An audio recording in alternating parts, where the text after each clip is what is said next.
Welcome दोस्तों, स्वागत है आपका अंकित फुटवियर पर। आज हम एक बहुत ही ज़रूरी टॉपिक पर बात करने वाले हैं, ऑनलाइन शॉपिंग स्कैम। ख़ास करके जब हम जूता चप्पल यानी फुटवियर ऑनलाइन ख़रीदते हैं तो बहुत बार हमें फेक एमआरपी और फेक रिव्यूज़ के जाल में फंसा दिया जाता है।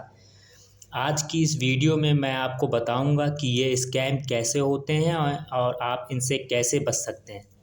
तो वीडियो को अंत तक ज़रूर देखें। भारत में ऑनलाइन शॉपिंग पिछले कुछ सालों से रिकॉर्ड स्तर तक बढ़ी है।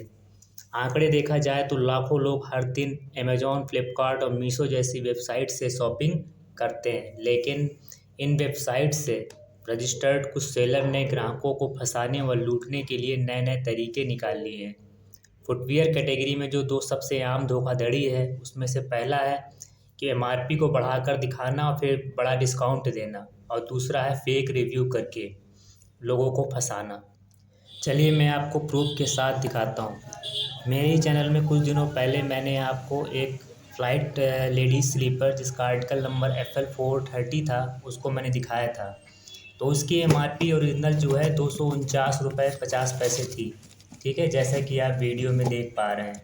मैंने कुछ स्क्रीनशॉट भी वेबसाइट से डाले हैं जो कि रिलैक्सो की ओरिजिनल वेबसाइट से लिए गए थे, और आप देख सकते हैं कि यही चप्पल फ्लिपकार्ट पर 329 एमआरपी पर दिखाई जा रही है। मैं लिंक भी आपको शेयर कर दूंगा जिससे कि आप स्वयं भी देख पाएंगे, और जिस पे 21% डिस्काउंट देने के बाद 259 या 259 का ये लोग बेच रहे हैं और कह रहे हैं कि हम सस्ता दे रहे हैं। लिंक मैं आपको शेयर कर दूंगा। अगली क्लिप पे यदि आप देखें तो यही फ़्लाइट की ही एक स्लीपर है जिसका आर्टिकल नंबर है PUG86, जो कि आपकी ओरिजिनल एमआरपी है 309 रुपये, लेकिन अमेज़ॉन पर उसको 599 एमआरपी दिखाया जा रहा है, और डिस्काउंट के बाद उसको 33% लेस करके 399 पर बेच रहे हैं, और बोल रहे हैं कि हमने बहुत तगड़ा डिस्काउंट दे दिया है। ऐसे हो रहा है। आप स्क्रीनशॉट पे साफ साफ इस चीज़ को देख भी सकते हैं और समझ भी सकते हैं कि किस प्रकार से लोगों के साथ फ्रॉड किया जा रहा है। आपको इससे बचने की आवश्यकता है। अगली क्लिप पे मैं आपको दिखा रहा हूँ कि यही आपका फ़्लाइट की ही एक स्लीपर है जिसका आर्टिकल नंबर है PUG42, ठीक है, जिसकी ओरिजिनल एमआरपी है 309 रुपये, लेकिन अमेज़ॉन पे उसको 484 दिखा करके बेचा जा रहा है, जिस पे 18% का वो लोग डिस्काउंट दे रहे हैं। देने के बाद 399 का बेच रहे हैं, जो कि ओरिजिनल एमआरपी सिर्फ 309 रुपये है। और फ्लिपकार्ट पे यही ये जो आपकी PUG46 जो आपकी चप्पल है फ़्लाइट की, उसको 699 एमआरपी बता करके उस पर 20% का डिस्काउंट दिया जा रहा है, और डिस्काउंट काटने के बाद 559 एंड 559 रुपीज़ की उसको बेचा जा रहा है, और कह रहे हैं कि हम लोग डिस्काउंट दे रहे हैं। जबकि लोकल रिटेल दुकानों पे आपको बहुत ही कम डिस्काउंट देखने को मिलेगा, जबकि ऑनलाइन में बेवकूफ़ बना के लोगों को बहुत तगड़ा डिस्काउंट दिया जा रहा है, जिससे आदमियों को बहुत सतर्क रहने की आवश्यकता है। मैं आपको लिंक बता दूंगा, यह आप स्वयं भी गूगल पे जाके या फ्लिपकार्ट पे जाके इन आर्टिकल्स को चेक कर सकते हैं। अगला ऑनलाइन शॉपिंग स्कैम है fake review scam. Online shopping में कस्टमर रिव्यू खरीदारी का सबसे बड़ा आधार बन चुका है, लेकिन सेलर्स ने इस सिस्टम को भी मैनिपुलेट करना शुरू कर दिया है। फेक रिव्यूज़ कैसे बनाए जाते हैं, चलिए बात करते हैं। पहला तरीका है, सेलर्स पैसे दे करके 5 स्टार रिव्यूज़ लिखवा लेते हैं। दूसरे तरीके से सेल्फ ऑर्डर करके सेलर्स खुद प्रोडक्ट का ऑर्डर करता है और रिव्यू डलवा देता है।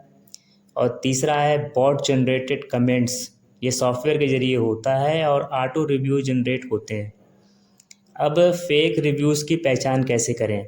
अगर रिव्यूज़ में सिर्फ जेनरिक वर्ड्स लिखे हुए आपको मिले, जैसे कि good product, nice, value for money, तो आप संदेह कर सकते हैं। अगला है कि यदि कस्टमर रिव्यूज़ में डिटेल फीडबैक और प्रोडक्ट की इमेज होती है, ध्यान रखिएगा कि असली कस्टमर रिव्यू में डिटेल फीडबैक और प्रोडक्ट की इमेज होती है। हमेशा पॉजिटिव और नेगेटिव दोनों रिव्यूज़ को देखें और पढ़ें। अगला, अगर 1000 रिव्यूज़ में नेगेटिव फीडबैक सिर्फ 1 या 2 है तो संभावना है कि बाकी रिव्यूज़ मैनिपुलेट किए गए हैं। फुटवियर कैटेगरी में यह स्कैम बहुत आम है क्योंकि कंफर्ट और ड्यूरेबिलिटी जैसी चीज़ें सिर्फ इस्तेमाल करने पर ही पता चलती हैं। चलिए मैं आपको अपना एक अनुभव किया हुआ एक मैटर बताता हूँ। मेरे एक मित्र ने मीशो से एक टी शर्ट ऑर्डर किया और उस टी शर्ट के साथ उसको एक टैग मिला जिस पे लिखा था कि यदि आप इस प्रोडक्ट को अपने मीशो अकाउंट से 5 स्टार रेटिंग और एक अच्छा कमेंट करेंगे तो हम सेलर्स आपको 50 रुपीज़ का पेटीएम कैशबैक देंगे। इसको कैसे करना है उसकी डिटेल भी उस टैग में लिखी हुई थी। उस टैग के अनुसार आपको रेटिंग और कमेंट करने के बाद उसका स्क्रीनशॉट लेके एक पर्टिकुलर नंबर पर व्हाट्सअप करना था। मेरे फ्रेंड ने वैसा ही किया जैसा उसमें कहा गया था, लेकिन उसने बाद में बताया कि उसको कैशबैक भी नहीं मिला और कोई रिस्पॉन्ड भी नहीं आया। इस तरीके से आजकल ऑनलाइन वेबसाइट्स पर स्कैम हो रहे हैं जिसको लेकर आपको बहुत सतर्क रहने की ज़रूरत है। ऑनलाइन शॉपिंग स्कैम से कैसे बचें? अगर आप इन स्कैम से बचना चाहते हैं तो ये बातें आपको ध्यान में रखना चाहिए। हमेशा प्रोडक्ट का प्राइस ऑफलाइन मार्केट से ज़रूर कंपेयर करें। रिव्यू सेक्शन में फ़ोटो रिव्यूज़ और डिटेल कमेंट्स को ध्यान से पढ़ें। अननोन ब्रांड्स या अननोन सेलर्स से हमेशा डिस्टेंस बनाए रखें। बहुत ज़्यादा डिस्काउंट देखकर तुरंत ऑर्डर ना करें। अगला, ब्रांडेड फुटवियर हो तो ऑफिशियल वेबसाइट से क्रॉस चेक करें, डबल क्रॉस चेक कर सकते हैं आप। याद रखें, स्मार्ट बायर्स ही सेफ बायर होता है। तो दोस्तों, ऑनलाइन शॉपिंग की दुनिया जितनी आसान और सस्ती लगती है उतनी ही चालाक भी है, ये ध्यान रखिएगा। अगर आप थोड़ा रिसर्च करेंगे और समझदारी से शॉपिंग करेंगे तो इन स्कैम से आसानी से बच सकते हैं। उम्मीद है कि ये जानकारी आपके लिए उपयोगी साबित होगी। अगर वीडियो अच्छा लगे तो लाइक और सब्सक्राइब ज़रूर करें और शेयर भी करें, और ऐसे ही इंफॉर्मेटिव वीडियोस के लिए चैनल को सब्सक्राइब करना ना भूलें। Thank you. मिलते हैं अगली वीडियोस में। Thank you.